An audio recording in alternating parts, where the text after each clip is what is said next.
This is what's called a hard disk or a hard drive. It literally is a disk that is hard. You see it's got a little head here that scans across the disk and reads it, and the disk spins, and on here are ones and zeros that form digital data or files. So if I want to transfer a file from this disk to this hard drive, this is another hard drive. It's my friend's hard drive, and didn't take this one apart because it's not mine and I don't want to break it. But the simplest way for me to do that here would be to plug both of these hard drives into my computer, and then all I have to do is use the operating system, open up both drives, and drag and drop to transfer the file from one hard drive to the other. This is called a transfer. What if my friend's hard drive isn't here in my house, but he's actually somewhere else? What if he's in Atlanta, Georgia? It's a little bit more complicated for me to transfer the file from one hard drive to the other, right? Well, maybe not so much, because a download is actually a type of transfer. It's a way of transferring a file from one hard drive to another. So obviously that would be making use of the internet to transfer a hard drive. But in order to understand the internet, it's worth taking a little bit of time to think about how we would transfer a file to this hard drive without the internet.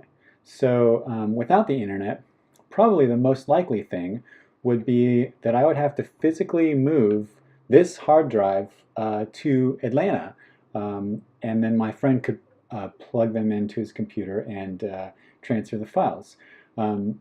So I could just drive there, or I could use the post office. And I bring up the post office because the mail system is actually roughly analogous to how the internet works. So understanding the mail system a little bit, it will help with an understanding of the internet to some degree.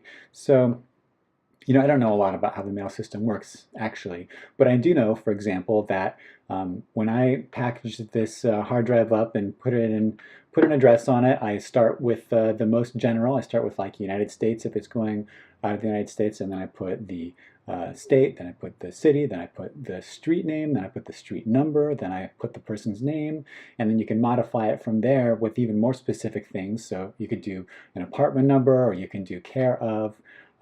And I also know that the postman doesn't, or postwoman does not come to my door and pick up my package and then drive straight to Atlanta and drop it off.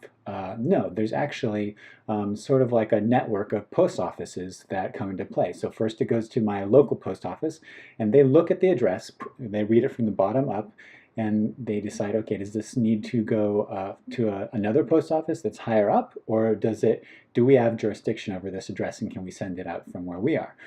So because it's going to Atlanta, for example, it would go up to another regional, more broad thing. Maybe there's a national post office somewhere, or it'll go over to like an East Coast or a Southern post office, and at some point it'll get to a post office that has jurisdiction of that address, and then it'll start sending it downstream more specifically, and it'll go down to maybe an Atlanta post office, and might go to a particular route, and then from there it'll get delivered to the street and to the address, and then the person will open it up and they'll look at the name, and if it's their name, then they'll actually take it apart and get the package delivered.